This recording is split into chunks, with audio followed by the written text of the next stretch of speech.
I'm Stephanie, 34 years old now, but I was just 12 when my family shattered like glass. Mom grabbed my 9-year-old sister Amber by the hand, Dad took my 14-year-old brother Ryan by the shoulder, and they walked in opposite directions out of the courthouse. Nobody reached for me.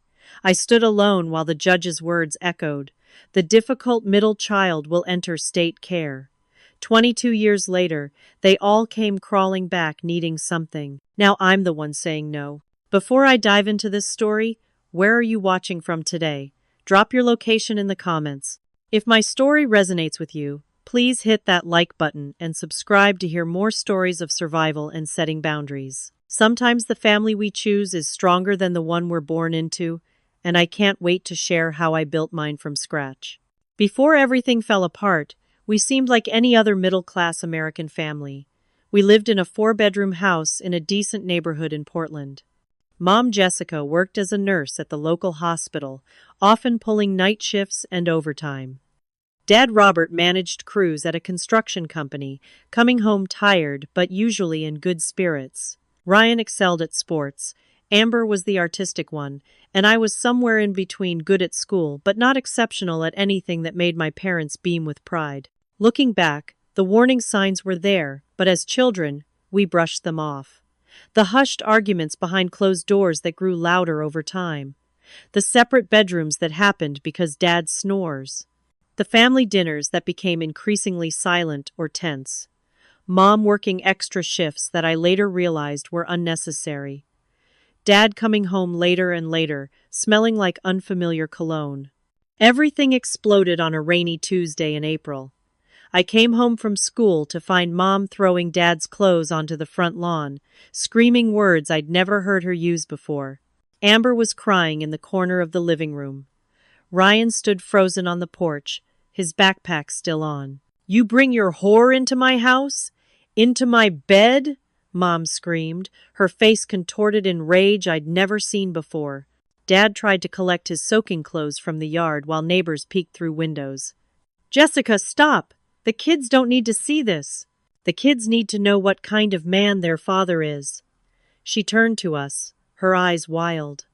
"Your father has been sleeping with someone from his office. For months. In our home when I worked nights?" Dad didn't deny it. Instead, he looked at us and said, "Your mother has been impossible to live with for years. This isn't all on me." That night, Dad packed a suitcase and left for a hotel. Mom locked herself in her bedroom, leaving me to make dinner for my siblings. As I heated up canned soup, Ryan punched a wall, and Amber wouldn't stop crying. I was the one who held her until she fell asleep. Within days, lawyers got involved. Mom filed for divorce and full custody of all 3 of us. Dad countered with his own custody demands. What followed was 2 months of chaos, temporary arrangements, evaluations, and us kids being interviewed by court-appointed guardians who asked invasive questions about our parents. The day of the final custody hearing remains burned in my memory. We sat on a wooden bench outside the courtroom, all 3 of us in our best clothes, not speaking. When called in, the judge, an older woman with silver hair and sharp eyes, asked questions directly to our parents. "Mrs. Wilson, which of your children are you prepared to take full custody of?" Mom looked at us, her gaze lingering on Amber. "I can support 2 children on my salary, but not 3. I'll take Amber. She's still young and needs her mother." My stomach dropped. The judge turned to Dad. "Mr. Wilson? And you?" Dad cleared his throat. "Ryan's starting high school. He needs a father figure. I'll take him." Nobody had picked me. The court fell silent as I sat there, understanding washing over me like cold water. I wasn't the baby who needed protection. I wasn't the athletic son who made Dad proud. I was the middle child, the one who argued back, who got average grades, who wasn't exceptional enough to claim. The judge frowned. "And what about Stephanie?" My parents exchanged glances. Mom spoke first. "She's always been difficult. Robert should take her, he has more patience." Dad shook his head. "I'll be working long hours to support myself and Ryan. Jessica's schedule is more flexible." They argued about finances, about housing, about everything except what was best for me. Finally, The judge silenced them. Since neither of you seems willing to prioritize this child, the court has no choice but to place Stephanie in temporary state custody until a suitable arrangement can be made. That was when Catherine, my first social worker, entered my life. She had kind eyes but a firm voice as she explained what foster care meant, while my parents signed papers that effectively gave me away. As the reality set in, I caught a glimpse of doubt on my mother's face, but it was too late. The decision was made. Catherine guided me out of the courtroom. I looked back to see Mom pulling Amber close, Dad with his hand on Ryan's shoulder, and neither of them meeting my eyes. That was the moment our family ceased to exist, splintered into three separate paths that wouldn't converge again for many years. The Wilsons were my first foster family, Mark and Diane, with their two biological children, Trevor and Melissa. Their house was larger than ours had been, in a neighborhood with wider streets and bigger yards. When Catherine dropped me off with my hastily packed suitcase, Diane welcomed me with a rehearsed smile and showed me to a small bedroom I'd share with Melissa. "We're happy to have you," she said, but her eyes didn't match her words. "Dinner's at 6. We have rules posted on the refrigerator." Those rules were extensive. Specific chore assignments, limited shower times, no phone calls after 8, no television on weeknights. I tried to follow them, desperate to make this arrangement work, to prove I wasn't the difficult child my parents had described. For the first week, I was meticulous about making my bed, washing dishes after meals, and completing homework at the designated study time. But the Wilsons remained distant, treating me more like a houseguest than family. Trevor, 16 and sullen, ignored me completely. Melissa, 14, made it clear I was an intruder. "That's my desk you're using," she'd say. Or, "You're using too many hangers." Though the closet was half empty. The first phone call with Amber came 2 weeks after the separation. She cried, saying she missed me and Ryan. Mom took the phone before I could ask more questions. "We're doing fine," Mom said stiffly. "I'm taking extra shifts to make ends meet. How are the Wilsons treating you?" When I mentioned the strict rules and Melissa's coldness, Mom sighed. "You need to adjust your attitude, Stephanie. These people are doing you a favor." Calls with Ryan were equally unsatisfying. He sounded distant, describing his new school and the basketball team he'd joined. Dad rarely came to the phone. The first visitation was scheduled 6 weeks after placement. We met at a family resource center, a sterile room with mismatched furniture and educational posters on the walls. Amber ran to hug me, but Mom kept checking her watch throughout our 2 hours together. She'd brought cookies, but spent most of the visit asking about my behavior at the Wilsons. "They haven't called to complain, have they?" she asked. Dad and Ryan arrived 30 minutes late. Dad barely acknowledged me, spending most of the visit talking to the supervisor about schedule changes. Ryan showed me pictures on his new phone, but seemed uncomfortable when I asked about their new apartment. The second month with the Wilsons, things deteriorated. Trevor began taunting me, hiding my school books and claiming I'd lost them. Diane believed him over me, resulting in restrictions on my already limited privileges. Mark worked late most nights and seemed annoyed by my presence when he was home. The breaking point came when Trevor cornered me in the hallway after school, blocking my path to the bedroom. "No one wants you here," he whispered. "Not your real parents, not us. You're just a paycheck to my parents." Something snapped. I shoved him hard. He stumbled backward, then shoved me back against the wall. When Diane found us grappling in the hallway, she immediately called Catherine. "She's too aggressive," Diane told Catherine while I sat with my backpack already packed. "We can't have that kind of behavior around our children." Catherine didn't ask for my side of the story. "This happens sometimes," she said gently as we drove away. "Let's find a better match." Between foster homes, I spent 2 weeks at an emergency children's shelter, a converted office building with dormitory-style rooms. The only bright spot was Miss Gonzalez, a math teacher who volunteered there on weekends.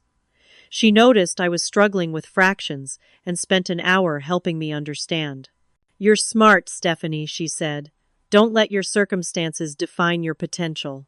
For that brief moment, I felt seen. But by Monday, Catherine had arranged my second placement, and Miss Gonzalez became just another adult who briefly passed through my life. As weeks became months, the calls from my siblings grew less frequent. Mom had moved with Amber to Salem, 2 hours away, for a fresh start. Dad missed scheduled visitations, citing work commitments. The labels followed me troubled, challenging, adjustment issues appearing in reports I wasn't supposed to see, but sometimes glimpsed on Catherine's clipboard. I learned to keep my head down, to expect disappointment, to build walls around my heart. By the time I was placed with the Thompsons 6 months later, I no longer believed anyone would choose to keep me. The Thompsons lived in a cramped bungalow with a perfectly manicured lawn and a blessed sign hanging above their door. Gerald and Martha Thompson were in their late 50s, deeply religious, and ran their home like a military academy.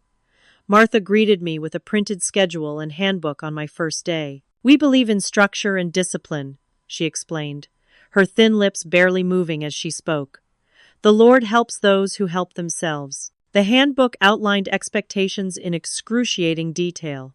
Beds made with hospital corners by 6:30 a.m., daily scripture memorization, mandatory prayer before every meal and bedtime, clothing restrictions, no pants for girls, skirts below the knee, and a point system for privileges.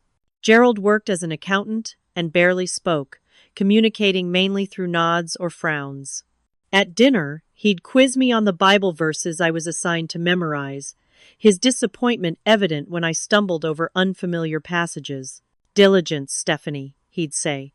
"Proverbs teaches us that diligent hands will rule." The Thompsons fostered 3 children at a time, me, a quiet 7-year-old boy named Kevin, and 14-year-old Tanya, who had already been with them for 2 years and embraced their religious fervor. My resistance to their rigid system was immediate and obvious. "Why can't I wear pants to school?" I challenged Martha one morning. "Young ladies dress modestly," she replied, as if reading from a script. 10 demerits. The demerits accumulated quickly. 30 resulted in privileges being revoked, no reading for leisure, no television during the single hour it was permitted on Fridays, no dessert after dinner. Reaching 50 demerits meant writing lines for hours. I will respect authority, or obedience is blessed. My grades suffered as I struggled to concentrate on schoolwork while navigating the Thompsons' rules. English, once my best subject, became particularly challenging under a teacher who criticized my analytical essays for being too negative. During parent-teacher conferences, Martha suggested my rebellious nature was the problem, not the chaotic transition between 3 schools in 1 year. The only person who seemed to see me was Miss Parker, the school counselor who called me in after noticing my declining grades. "What's going on, Stephanie?" she asked, offering me a granola bar instead of the usual lecture. Something about her direct gaze broke through my defenses. I told her about the Thompsons, about losing my family, about feeling thrown away. She listened without interrupting, then promised to check in weekly. Those meetings became my lifeline, but they also made returning to the Thompson house harder, highlighting the contrast between being seen and being merely managed. 3 months into my stay, an incident at school changed everything. I discovered Kevin crying in the bathroom, his arm bruised after some boys had pushed him around. That same afternoon, I spotted one of the boys, a 6th grader named Jason, shoving Kevin against the fence during recess. I didn't think, just reacted. I pushed Jason away from Kevin and stood between them. "Leave him alone," I demanded. Jason laughed. "What are you going to do about it, foster freak?" When he moved to shove past me toward Kevin, I punched him in the stomach hard enough that he doubled over, gasping. A teacher witnessed only this part of the confrontation. By the time Martha arrived at the school, I'd been suspended for 3 days for violent behavior. Kevin, too frightened to speak up, hadn't explained what precipitated my actions. The punishment at the Thompson house was severe. Beyond losing all privileges indefinitely, I was required to scrub the kitchen floor with a toothbrush while Martha read passages about ungodly anger aloud. Gerald informed me that this incident would go in my permanent file, further proving I was troubled. That night, I tried calling Ryan from the Thompsons' landline during my allocated phone time, only to discover his number had been disconnected. When Catherine followed up days later, she informed me that my father and brother had moved to Arizona for a job opportunity. They left a forwarding address, she said, not meeting my eyes. Your father says he'll be in touch when they're settled. He never was. The final supervised visit with my father occurred 2 months later when he unexpectedly appeared with his new girlfriend Denise instead of Ryan. He explained that Ryan was at basketball camp and couldn't make it. We're doing really well, he said awkwardly as we sat in the visitation room. Ryan's making varsity next year. Denise has been great for us both. Denise smiled tightly, checking her watch repeatedly during our hour together. When I asked when I might see Ryan, Dad made vague promises about Christmas that I already knew were empty. As they left, I made a decision. I stopped asking Catherine about visits. I stopped hoping for calls. I stopped believing I had a family to return to. The Thompsons weren't my family either. They were jailers serving their Christian duty. But at least with them, I knew exactly where I stood. By the time I turned 14, I had walled myself off completely, determined never again to depend on people who saw me as an obligation rather than a person worth choosing. High school brought unexpected changes. After 18 months with the Thompsons, their rigid household finally buckled under state inspections that found their disciplinary methods excessive. I was moved again, but by then, I'd perfected the art of emotional detachment. I arrived at each new placement with minimal belongings and even less hope. Roosevelt High School became my unexpected sanctuary. Unlike middle school, where everyone knew everyone's business, high school offered anonymity. Nobody knew I was a foster kid unless I told them. I could reinvent myself, focusing on academics rather than my fractured family history. During my sophomore year, I met Mrs. Patterson, a guidance counselor who noticed my test scores didn't match my middling grades. You're underperforming, she said bluntly during our first meeting. Any particular reason why? I shrugged. What's the point? I'll probably get moved again anyway. Instead of the sympathetic head tilt I expected, Mrs. Patterson leaned forward. So you're letting circumstances you can't control determine outcomes you can? Her challenge sparked something in me. She explained that college scholarships could be my ticket to independence, a way to ensure I'd never again be at anyone's mercy. For the first time, I glimpsed a future beyond survival. With her encouragement, I began staying after school to recover my grades. Mrs. Patterson introduced me to psychology books that helped me understand the trauma I'd experienced. I devoured texts on family dynamics, attachment theory, and resilience, recognizing my own story in clinical terms that somehow made it less personal, less painful. By 16, I'd secured a part-time job at Mel's Diner, working weekends and evenings. The manager, a gruff but fair woman named Barbara, taught me the value of showing up reliably and handling difficult customers with calm professionalism. My coworker Danielle, a single mother working her way through community college, became my first real friend since the divorce. You're an old soul, she told me during break one day. Most kids your age are drama factories. You're different. With my first paychecks, I opened a bank account, purchased a laptop for schoolwork, and began saving for college, a concrete plan to escape the system that had defined my adolescence. My final foster placement came just before my 17th birthday. Diana Moore was different from previous foster parents, a single woman in her 40s who worked as a librarian and fostered teens exclusively. Her modest 3-bedroom house was filled with books, plants, and 2 other foster girls who had been with her for years. I don't do religion, rigid rules, or power trips, Diana explained on my first night. I expect honesty, respect, and effort. Everything else is negotiable. Diana's approach was refreshingly straightforward. When I tested boundaries by coming home 15 minutes late, she simply asked, was this a choice or a circumstance? Choices have consequences. Circumstances we problem solve together. Through Diana, I learned practical life skills. No one had bothered to teach me how to open a checking account, apply for a learner's permit, fill out job applications, and navigate public transportation. More importantly, I learned emotional regulation, how to recognize my triggers, and develop healthy responses instead of the defensive anger that had protected me for years. During my senior year, Mrs. Patterson helped me apply for scholarships, spending hours after school revising my essays.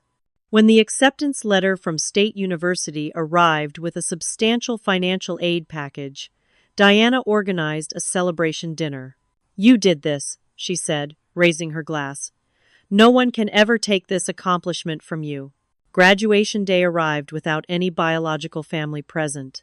I told myself it didn't matter, but the absence still stung. As names were called and other students rushed to hug parents after receiving diplomas, I scanned the audience out of habit, knowing I wouldn't find familiar faces. Then I spotted Diana standing with Mrs. Patterson and Barbara from the diner, all three holding embarrassingly large signs with my name. Danielle was there too, her young son on her shoulders. They weren't family by blood, but they had chosen to be there, chosen me when it mattered. That night, as I packed for the summer transition program at university, Diana gave me a journal. "Your story isn't defined by who left," she said. "It's defined by how you chose to continue." With determination hardened through years of disappointment, I moved into my dormitory that June, determined to build a life where I would never again be someone's afterthought. College was overwhelming. At first, the freedom, the crowds, the expectations. While other freshmen called home weekly for advice or comfort, I had no such safety net. Diana checked in occasionally, but I was largely on my own, navigating everything from course selection to roommate conflicts through trial and error. I declared psychology as my major, fascinated by the science behind human behavior and motivation.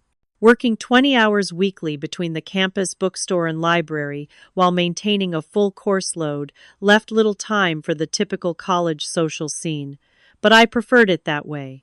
Relationships meant vulnerability, and vulnerability had only ever led to rejection. My junior year, everything changed. A Facebook message appeared from an unfamiliar profile. "Stephanie? It's Ryan. Your brother. If you're still speaking to me, I'd like to reconnect." For 3 days, I left it unanswered, cycling through anger, curiosity, and fear. Finally, I replied with a simple, "Why now?" His response came immediately. "I've been looking for you for over a year. Dad never told me where you ended up." We agreed to meet at a coffee shop halfway between our locations. I arrived early, choosing a corner table with a clear view of the door. When Ryan walked in, I barely recognized him. The gangly 14-year-old was now a broad-shouldered 22-year-old with our father's jawline, but much kinder eyes. "Steph," he said, voice cracking as he approached, "you look just like I remembered." The conversation started awkwardly, with surface-level updates about school and work. But after an hour, the dam broke. Ryan described how Dad's drinking had escalated after the move to Arizona. The promising construction management position had fallen through, leading to a series of increasingly menial jobs. Dad's girlfriend Denise had left within months. He'd get drunk and talk about how Mom ruined everything, Ryan explained, staring into his coffee. How he should have fought harder for custody of all of us, but he never actually did anything about it. Ryan had essentially raised himself through high school, eventually moving out at 18 when Dad's verbal abuse became unbearable. He'd worked construction jobs while attending community college, determined not to repeat our father's mistakes. "I tried finding you when I turned 18, he said. "But the court records were sealed, and Dad claimed he didn't know where you were. It wasn't until I found old papers with Catherine's name that I could start tracking you down." "Did you ever see Amber?" I asked, the question I'd been holding back. Ryan nodded. "Twice. Mom moved them to California when Amber was 14. Some boyfriend's idea." He hesitated. "They're in Portland now. Mom's working at Providence Hospital again. Amber's 21, going to Portland Community College." The information hit me like a physical blow. They'd been in the same city as me for months, perhaps passing on the same streets, shopping at the same stores. Does Amber remember me? I asked, hating how small my voice sounded. She does, Ryan said gently. But Mom's told her a version of the story where you chose to go into foster care because you couldn't handle living with either parent. She doesn't know they gave you up. The manipulation was so typical of our mother that I laughed bitterly. Ryan slid a piece of paper across the table with Amber's phone number. She should hear the truth from you, he said. 2 weeks later, I met Amber at the same coffee shop. She arrived looking nervous, her hair dyed purple, wearing the kind of vintage clothes I could never afford on my strict budget. Her hug was tentative, her smile uncertain. Mom thinks I'm at study group, she confided immediately. She gets weird whenever I mention you. Over the next 2 hours, Amber revealed the reality of life with our mother. Mom had cycled through a series of boyfriends, each relationship ending dramatically. They'd moved frequently, always chasing a fresh start that never materialized. Mom had developed health problems, some legitimate, others seemingly conjured whenever Amber showed signs of independence. She tells everyone how she sacrificed everything to raise me alone, Amber said, how Dad abandoned us and took Ryan, leaving her to struggle. I carefully filled in the gaps in her understanding, showing her the few documents I'd kept from my time in care. Amber cried when she realized the full truth. She made it sound like you didn't want us, she whispered. But they didn't want you.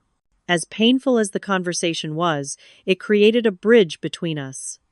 Before leaving, Amber hugged me fiercely. I want my sister back, she said. Mom doesn't get to decide that anymore.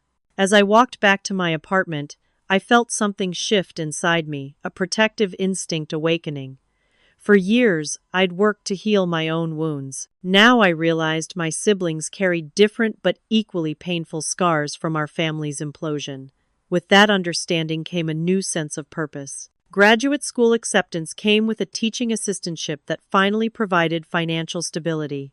Specializing in child welfare and family systems felt like reclaiming control over my narrative, transforming my personal trauma into professional expertise. My thesis on resilience factors in foster youth drew directly from experiences I'd rarely shared, but had analyzed endlessly within my own mind. Therapy, which I'd resisted for years, became essential as I worked through the complex emotions triggered by academic material.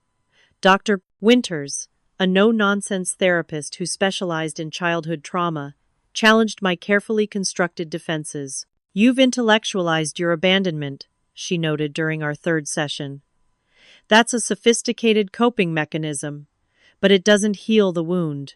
Through weekly sessions, I began connecting with the hurt 12-year-old I'd locked away. I learned to acknowledge anger without letting it consume me, to recognize grief without drowning in it. Most importantly, I learned that vulnerability wasn't weakness, but courage, the willingness to feel deeply despite knowing the risks. My internship at Family First Services placed me directly within the system I'd once navigated as a child. Working alongside social workers, I saw both the dedication of individuals like Catherine and the systemic failures that had shaped my experience. Each case file reminded me of my own children caught in adult conflicts, their needs secondary to parental drama. James entered my life unexpectedly during this period. We met at a conference on trauma-informed care where I was presenting research. As a pediatric social worker, he approached me afterward with thoughtful questions about my findings. Coffee to discuss professional interests gradually evolved into dinner dates and deeper conversations. Unlike previous attempts at relationships, I didn't hide my background from James. When he invited me to his family's Thanksgiving celebration, 4 months after we began dating, I braced myself for disappointment. Surely his parents would consider me damaged goods once they knew my history. Instead, I found warmth I'd never experienced. James's parents, married 35 years, welcomed me without judgment. His 3 siblings bickered good-naturedly across the dinner table. The whole scene was so foreign to my experience that I excused myself twice to cry privately in the bathroom, overwhelmed by witnessing what family could be. They're not perfect, James explained afterward as we walked off dinner. Dad and Mom had a rough patch when we were teens. My sister struggled with addiction for years. But they don't give up on each other. The concept was revolutionary family as a commitment rather than a convenience. With graduation approaching, I secured a position at Child Protective Services. The irony wasn't lost on me. I would now wield authority within the same system that had once controlled my life. I approached the role with both determination and humility, knowing intimately the impact of each decision on children's lives. My careful compartmentalization of past and present collapsed entirely with a phone call during my second month on the job. A nurse from Oregon Medical Center explained that Robert Wilson, my father, had been admitted following a severe alcoholic seizure. I was listed as next of kin. "He's asking for you," the nurse said. "The prognosis isn't good." I hadn't spoken to my father in over 10 years. The decision to visit him wasn't about forgiveness, but closure questions that had lingered since childhood deserved answers before they became permanent mysteries. The man in the hospital bed barely resembled the father I remembered.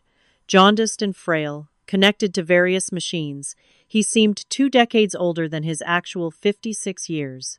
His eyes widened in disbelief when I entered the room. "Stephanie," he whispered hoarsely, "you came." The conversation that followed was halting, punctuated by his labored breathing. He admitted to years of regret, especially after Ryan left.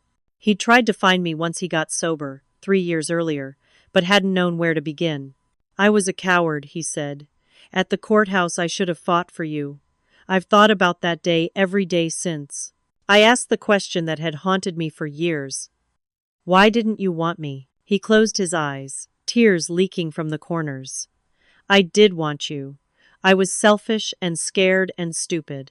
I thought I couldn't handle a daughter entering her teens alone. I convinced myself you'd be better off with your mother."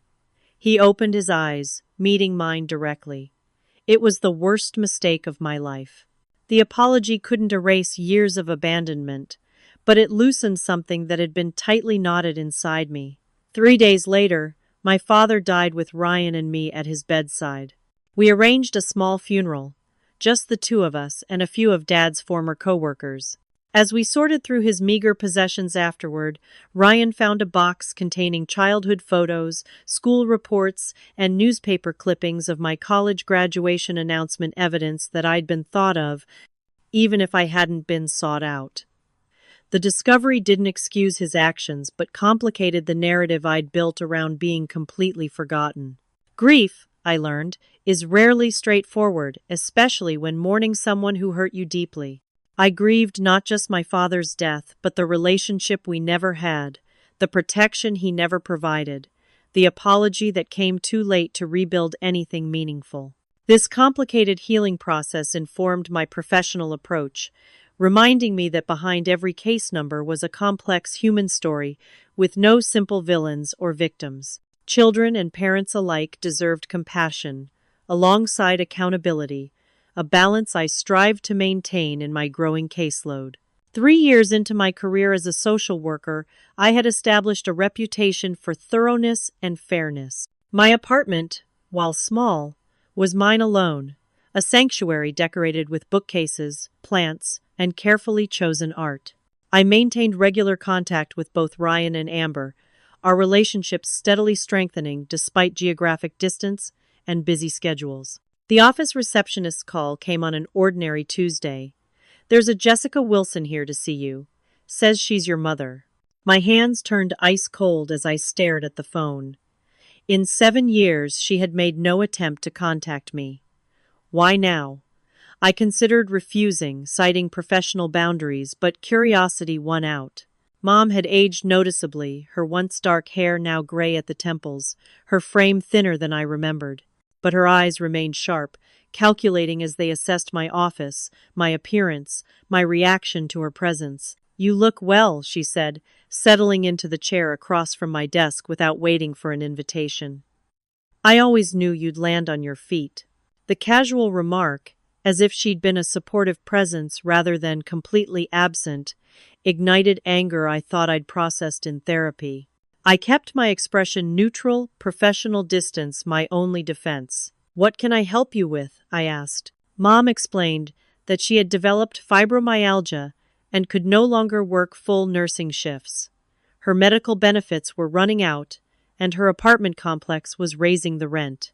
Amber told me you're doing very well, she said, gesturing around my modest office as if it were executive headquarters.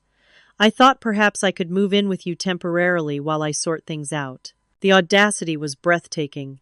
No apology, no acknowledgement of our history, just an expectation that I would provide what she needed because we shared DNA. That's not possible, I replied evenly. My apartment only has one bedroom, and I work long hours. Her expression hardened. I see. Too busy for family now that you've got this fancy career? After everything I sacrificed raising you kids alone? The revisionist history was familiar from Amber's accounts, but still jarring to hear directly. Mom, you didn't raise me past the age of 12. You chose not to. That's not how I remember it, she snapped, then quickly composed herself. Amber said you might be difficult about this. She doesn't understand why you hold these grudges. Alarm bells rang in my mind. I called Amber that evening and discovered the extent of Mom's manipulation. For the past year, Amber had been supporting our mother financially, paying portions of her rent, covering medical expenses not covered by insurance, even buying groceries regularly. Mom had convinced her this was normal filial duty, something family does for family. She told me you refused to help at all, Amber said, her voice small. That you were too selfish, too caught up in your career. Have you asked Ryan for help? I questioned. Mom says Ryan abandoned her just like Dad did, Amber replied. She gets really upset whenever I mention him. The patterns were so transparent from my professional distance: classic emotional manipulation, triangulation, and financial exploitation. But Amber, who'd been raised under our mother's influence, couldn't see the dysfunction clearly. I arranged a weekend visit to Portland, inviting both Amber and Ryan to dinner at a neutral restaurant. Away from our mother's presence, we compared notes on her contradictory stories, the guilt tactics, and the increasing financial demands. Last month, she needed $800 for emergency dental work, Amber admitted. But when I asked to see the bill for insurance reimbursement, she got angry and said I didn't trust her. Ryan shook his head. She contacted me once after Dad died, asking for his life insurance money. When I told her he didn't have any, she called me a liar and hung up. Together, we researched support services for seniors and those with chronic health conditions. I helped Amber establish clear financial boundaries and scripts for responding to emotional manipulation. Most importantly, I offered her a place to stay if she needed space from the situation. You're not responsible for Mom's choices or her financial security, I explained gently. That burden was never supposed to be yours. 2 weeks later, Mom showed up at my workplace again, this time visibly angry. Whatever you said to Amber has turned her against me, she accused. She's refusing to help with my bills now. I maintained professional composure despite her escalating volume. Amber is making healthy boundaries. I suggest you respect them. Boundaries? Mom scoffed. I'm her mother. I wiped her tears, nursed her through sickness, sacrificed everything for her. And now, when I need help, suddenly there are boundaries? Yes, I replied simply. Just like there were boundaries when I needed a mother and was sent to foster care instead. Her face flushed. That was different. I couldn't handle 3 children alone. You were always difficult, always questioning, always challenging. The other 2 were easier. The honesty, however cruel, was refreshing after years of revision and denial. I'm still difficult, I acknowledged, and I'm still not taking you in. Mom's tactics escalated over the following weeks. She called my supervisor, claiming I was using my position to interfere with her family relationships. She contacted James, weaving elaborate stories about past estrangements that were entirely fictional.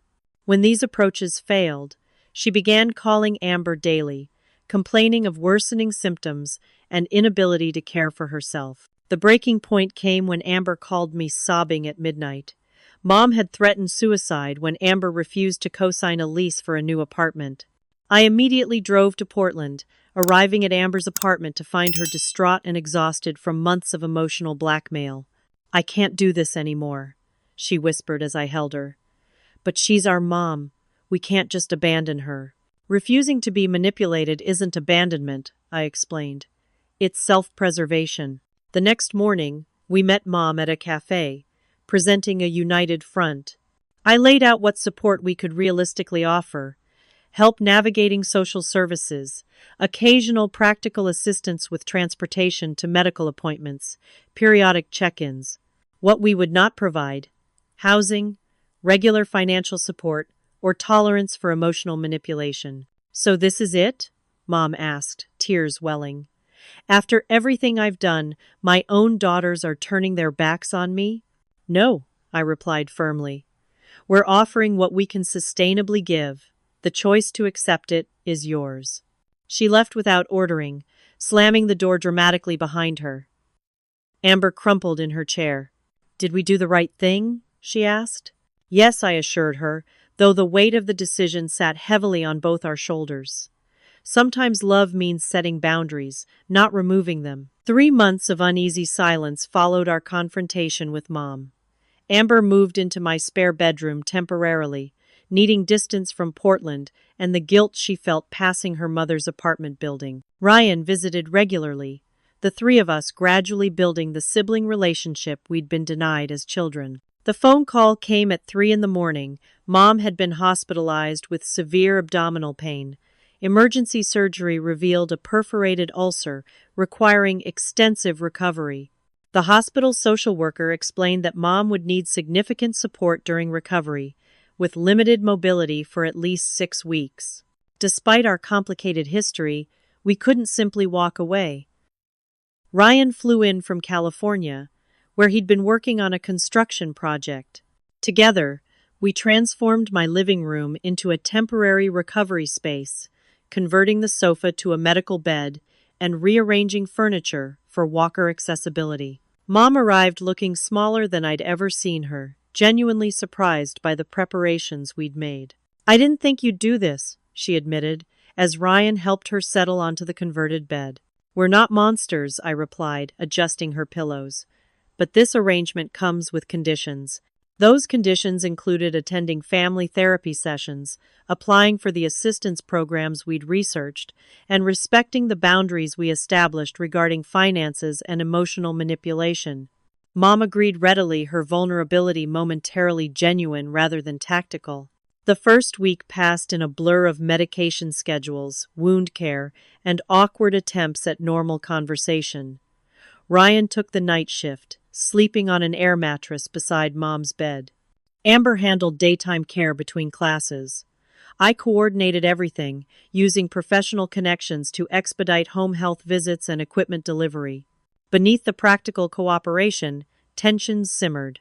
Mom's instinct to divide and conquer remained strong, attempting private conversations with each of us that often began with, "I don't want to cause trouble, but your sister, divided by brother, said." During the second week, Ryan discovered Mom making secretive phone calls to a cousin, describing her children as controlling everything and treating her like a prisoner. When confronted, she denied manipulation, claiming we were overly sensitive. The hospital social worker's visit revealed another layer of complexity. During a private consultation, she disclosed concerns about Mom's financial situation. "Your mother has substantial gambling debts," she explained gently. The hospital financial counselor flagged several collection notices during her intake. This may complicate her housing situation after recovery. The revelation explained much about Mom's desperate need for financial support from Amber. Further investigation revealed multiple payday loans, maxed credit cards, and a pattern of borrowing from friends with no intention of repayment. Mom had been extracting money from Amber not just for living expenses, but to temporarily plug holes in a financial dam that was inevitably failing. When we confronted Mom together, she initially denied everything, then shifted to blame. "If your father hadn't abandoned us," she began, but Ryan interrupted. "Stop. Just stop with the revisionist history. We all know what happened." Mom's face hardened. "You weren't there. You don't know what I went through, trying to keep this family together." "You didn't keep this family together," I replied quietly. You specifically chose to break it apart. The uneasy truce shattered completely. Mom refused to speak to any of us for 2 days, communicating only through written notes about immediate physical needs. The hospital social worker arranged an emergency family session, bringing us together with a therapist experienced in complex family dynamics. Dr. Mendez created a structured environment where each person spoke uninterrupted about their experience of our family dissolution and its aftermath. Mom initially refused to participate, then launched into a well-rehearsed narrative of victimhood that Dr. Mendez gently but firmly redirected. "Jessica," she said, using Mom's first name deliberately, "I hear that you experienced the divorce as abandonment. Your children experienced abandonment too from both parents. Can you acknowledge their experience without defending your choices?" Mom's inability to do so was revealing. After 3 difficult sessions, Dr. Mendez recommended a specialized treatment program for Mom that would address both her gambling addiction and the personality traits that drove her manipulative behavior. This family cannot heal, while Jessica continues to rewrite history and manipulate relationships, she explained privately to us siblings. Her patterns are deeply ingrained and require intensive intervention. When presented with the treatment option, Mom exploded. "I will not be sent away like some criminal. I raised these ungrateful children, sacrificed everything for them, and this is how they repay me? By calling me crazy and trying to lock me up?" "It's not a lockdown facility," Ryan explained patiently. "It's a voluntary treatment program with therapy, addiction counseling, and life skills training. The alternative," I added, "is that you recover physically here, then find your own housing and support.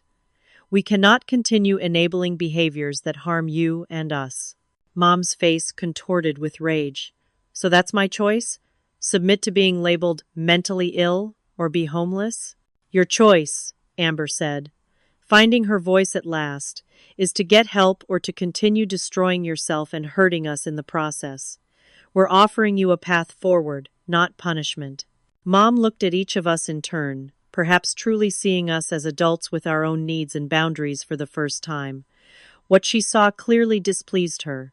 "I don't recognize any of you anymore," she said coldly. "My children would never treat their mother this way. As far as I'm concerned, I no longer have children." She called a friend to pick her up the following morning, refusing our offers of assistance with her belongings. As the car pulled away, the 3 of us stood in my doorway, a strange mix of grief and relief washing over us. "Did we just get disowned by our mother for refusing to enable her?" Ryan asked, his attempt at humor barely masking genuine pain. "I think," I replied, taking both their hands in mine, "we just became orphans for the second time." That night, the 3 of us sat on my living room floor eating takeout straight from containers, sharing memories both painful and precious. For the first time, I felt complete with just my siblings, no longer waiting for parental approval that would never come, no longer defined by what I lacked. "We're going to be okay," I told them, and finally believed it myself. 6 months passed with no contact from Mom. I received a promotion to supervisor at the agency, overseeing a team of 5 social workers handling complex family cases. The increased responsibility came with challenges but also opportunities to implement the trauma-informed approaches I'd advocated throughout my career.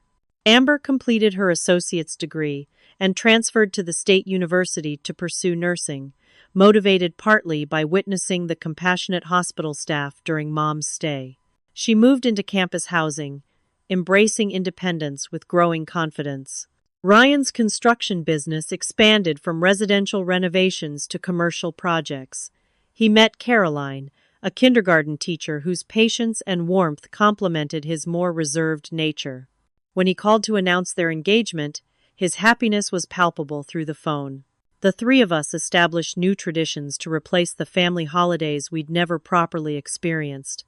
Thanksgiving at my apartment became an annual gathering, with friends welcome but siblings essential. Christmas moved between our locations, with silly matching pajamas and elaborate breakfast rituals replacing the tense gift exchanges of our childhood. During one such gathering, as we decorated my apartment for the holidays, Ryan raised the topic we'd all been avoiding. "Have either of you heard from Mom?" he asked, hanging a handmade ornament Amber had created. Amber shook her head. "Not directly. Her friend Debbie called last month asking if I knew where she was staying. Apparently, she's not at the same apartment anymore." I'd received no contact either, though I occasionally checked public records and social media for signs of her whereabouts. Despite everything, a lingering sense of responsibility remained, not for her choices, but for being aware of potential crises. "I wonder if we should try to find her," Ryan suggested cautiously.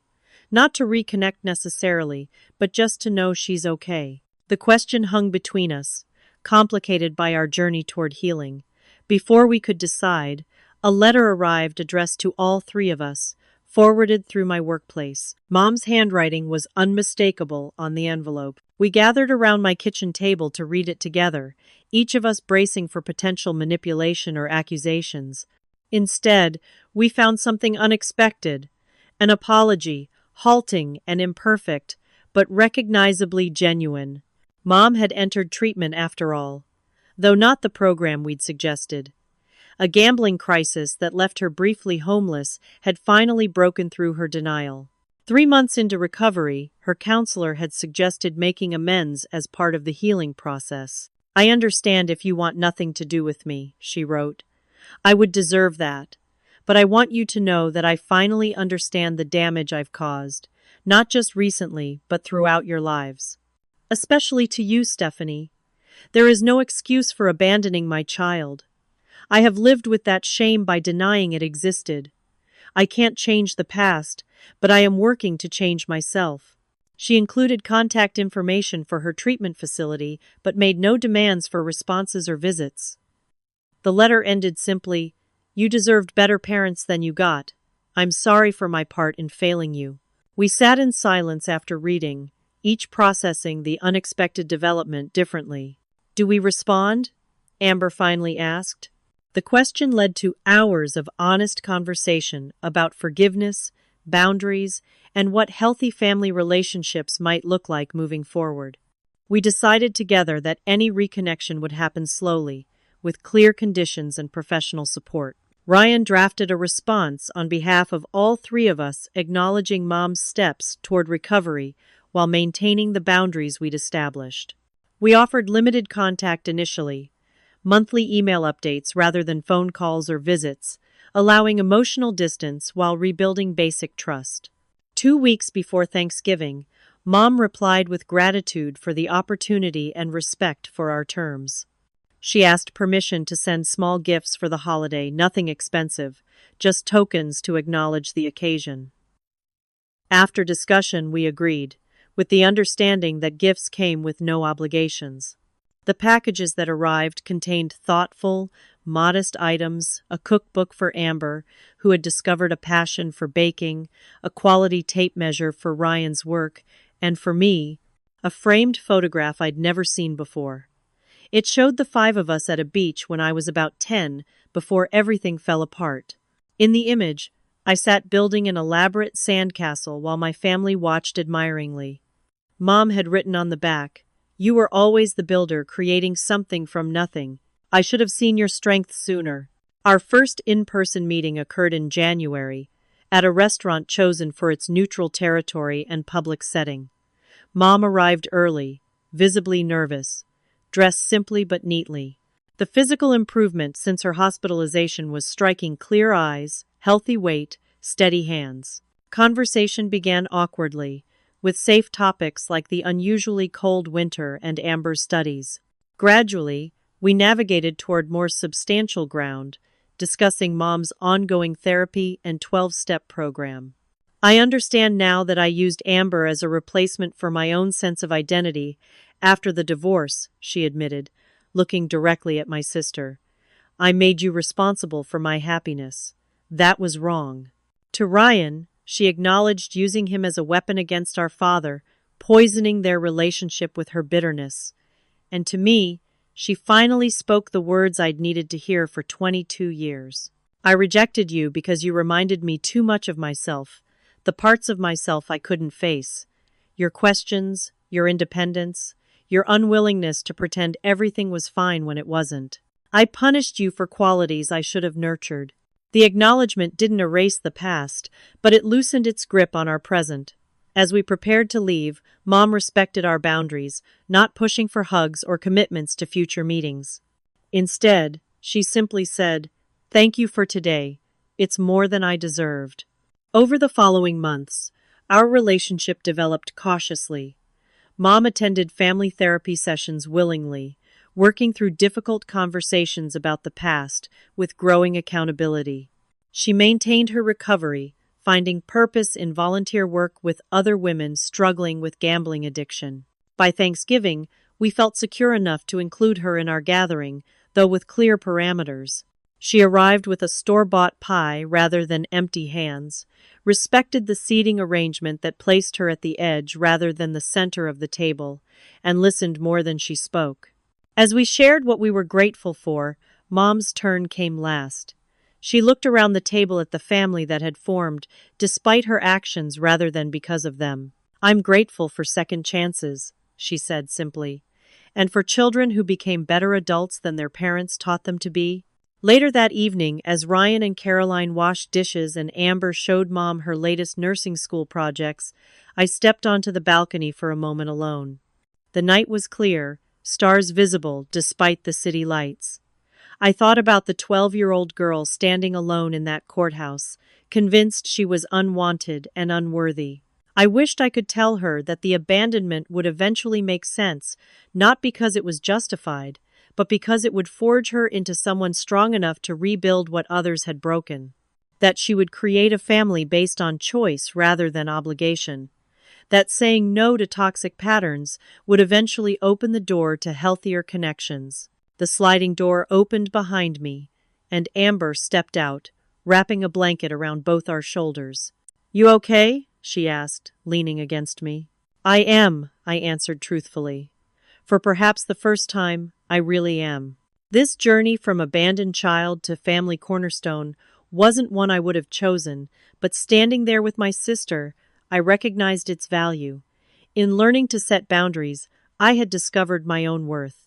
In saying no to exploitation, I had created space for genuine love. The family we had rebuilt might be imperfect and unconventional, but it was finally, undeniably, real. If you've stayed with me through this story, I'd love to know what resonated with you most. Have you ever had to set difficult boundaries with family? How did you navigate that challenging process? Please share your experiences in the comments below. Your story matters too, and might help someone else feeling alone in their journey. If this story touched you, please consider subscribing and hitting that like button. It helps others find these stories of resilience and healing. Remember that sometimes the strongest families are the ones we build ourselves, one boundary and one genuine connection at a time. Thank you for listening, and may you find peace in your own family story, whatever shape it takes.